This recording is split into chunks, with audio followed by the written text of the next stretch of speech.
Hello, welcome to the BSIA Voice. This is our podcast for anything to do with the industry, anything to do with membership. Today I have Sarah Cork and there's Lloyd from the Women in Security Network. So tell us a bit about the network itself. Thank you for having us. Yes, thank you for joining. So basically the Women in Security Network now has well over 400 members. It's a community. It's predominantly based on a WhatsApp platform, but we've recently launched a website as well to support that. So the events that we've been hosting over the years have just been growing so much that we needed a wider platform and a wider reach for people. But yeah, it's just basically a network that was born out of necessity to connect women in an industry where they don't have a huge amount of representation, and some women feel quite isolated. So this has developed over the last 2.5 years. It started at a golf event that was hosted in August 23, where a group of ladies decided it would be great fun to try and get some women playing golf. That then created a WhatsApp group from which I set up, just basically saying, ladies, what are we wearing to the Women in Security Awards? That WhatsApp community now has, is it 23 different groups in it, Sarah? I think so. And I think, just covering off that, some of the things and the needs was about women talking about some of the things that they were going through and some of their challenges, etc. And health support. Yeah. That was one of the big things, was that women felt quite isolated, wanting guidance and support around things like menopause, women's health issues. And it wasn't necessarily, especially when you're surrounded by a lot of guys, it's not necessarily a thing that you can talk about in your own workplace. You might feel quite isolated in that environment. So suddenly we've got a group of ladies that are able to share their journeys and share their experiences that they've been going through. That's been really invaluable. We've got other groups. We've got a group on neurodiversity. So there's a support group for neurodivergent people. We've got a mentoring group. We've got quite a few ladies that are asking to be mentored, and some incredible women that have got the most amazing experiences that are able to do the mentoring. Yeah. But we're very, very blessed in that regard.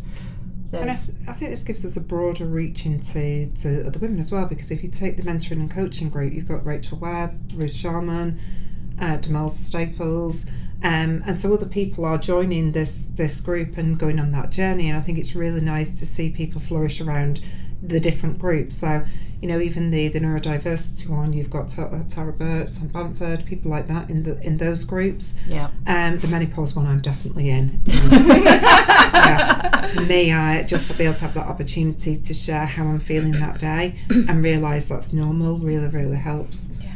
But the vacancy one as well. So, the jobs sharing group. Yeah, that's Lindsay incredibly. Lindsay set that one up. Yeah. That one is incredibly well received, and people are able to share jobs, and also people that are looking for new ventures or whatever are able to reach out for help on there.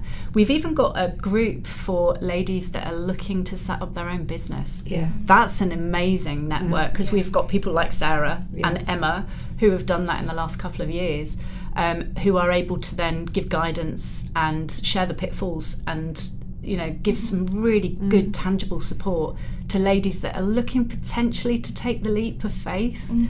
So there's an amazing network of women out there now. It's growing from strength to strength. There is, and I think it's really nice then to see, as we do events, that we end up with more women joining this community and finding their way in, and actually showcasing some of what they do. So Chantal from Ocular, recently we met her through the Women's Network, and she's gone on to flourish, and for us to understand a little bit more about their business and what they do, it's really nice to offer that support back, but also see her grow into a network where she feels really comfortable and it's got psychological safety. Yeah, we've Sarah and I have been hosting an International Women's Day. We're about to do our third one, and we've watched that grow crazily over the last couple of years. The one that we're hosting in March 26, we've just sold out already at 160 women. We recently hosted an event at HSBC's offices in Canary Wharf. That was 140 women. Actually, there were 2 guys, bless them. I don't think they quite realised what they'd let themselves in for when they walked into that room. But it was just a really powerful, these women were standing up and sharing their stories, and it was so inspirational for people in that room to hear how they've navigated the industry and how they're growing. And and International Women's Day has been celebrated for so many years across the industry. I remember going to the Guildhall where, Lorraine Mansfield, people like that used to go there, Julie Nell, and that was been going for years, and unfortunately because of COVID it sort of stopped. But for any women to be able to have the opportunity to go to International Women's Day across the UK is just absolutely... We're seeing more and more events now take place, and that is brilliant to see. It's so lovely.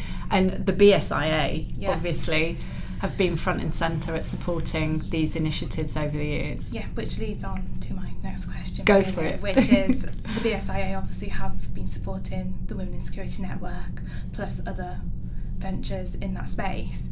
What has that brought to the table for the network? I mean, in my previous employment, I was working with Professional Security Magazine and with the Women in Security Awards. The BSIA have been involved in those awards since their inception. They've been a judge, we're on their 13th year now.